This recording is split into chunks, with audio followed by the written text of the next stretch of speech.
Welcome back, everybody, to the Blindside. We are now in part 9. Yes, we are still going strong. All right, friends, we've been talking about a lot of dangers and risk to gambling with your soul to find your mate, or at least that's what some of us are doing when we get into these relationships. So again, having a boyfriend or a girlfriend, it is a low status. It is not your full price to be paid up front. We talked about how you're being leased, how there is a good chance that you are being used because people are just out for a good time. They don't want to take responsibility. They don't want to be held accountable.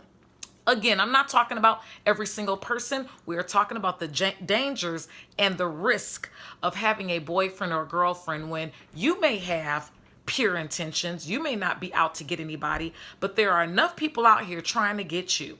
So let's go on to talking about how there is less of a conscience for a lot of people when they have a boyfriend or a girlfriend. Remember, I've been talking about this dynamic of the predator and the prey, the user and the vulnerable.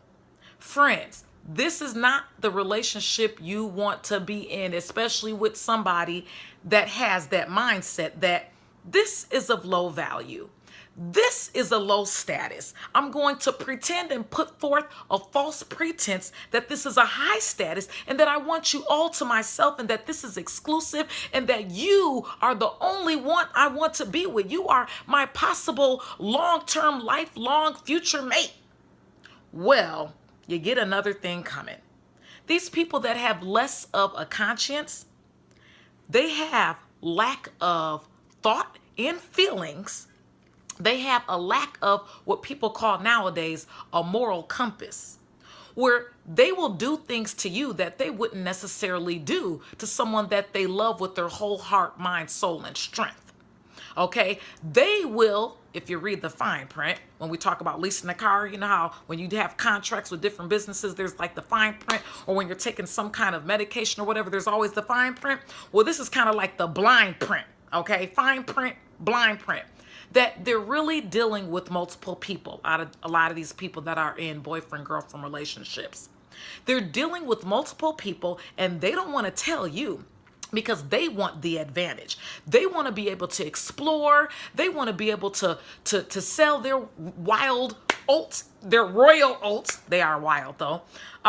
They're supposed to be royal, but they don't treat them as such. Anyways, so they don't want you to know that they're really out looking at other people. They're really out leasing multiple cars. They don't want you to know that. They want you to think that you are their only one.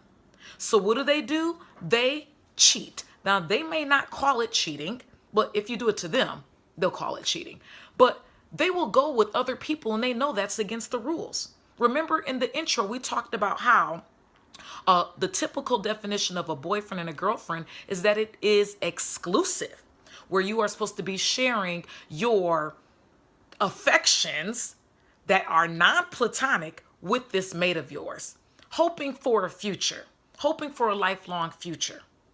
But in fact, they are trying and testing people out. And some people have no intentions on even having a lifelong partner.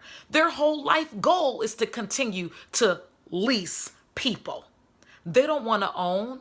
They don't want to buy and pay up front in full. In fact, a lot of times we get people saying that they need us and that they want us confused with somebody really caring about you.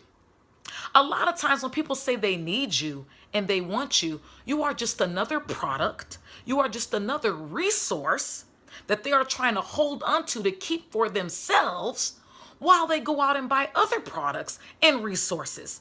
They treat human beings like objects. And we call that care. And then we're shocked and blindsided when we find out that they are really dealing with somebody else, as sometimes what we would call the side chick. Or sometimes you find out these people have other girlfriends and boyfriends while you're supposed to be their girlfriend and their boyfriend. That title, friends, is a holding place.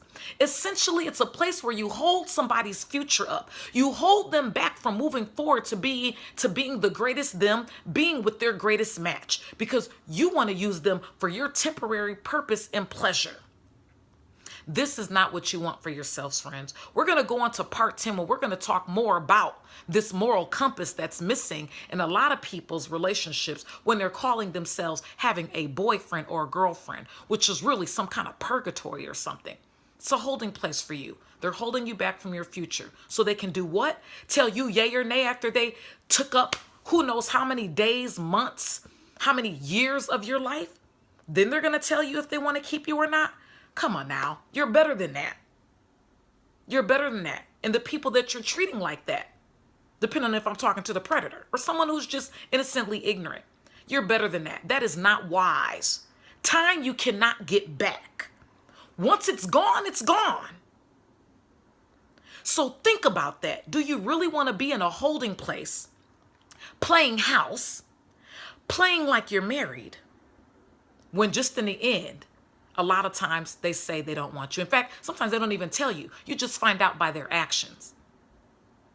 So again, don't get caring and sincerely loving you mixed up with someone claiming they need you and they want you, when really they just probably have some dependency issues, when probably they're just selfish, when probably they're just greedy, when probably they're just lonely, when probably they're just bored. Some relationships, more often than not, are for convenience. They're for taking up time, when you should really be fulfilling your purpose as a human being for the greater good of mankind, which includes yourself. Let's go to part 10. I'll see you all soon, friends.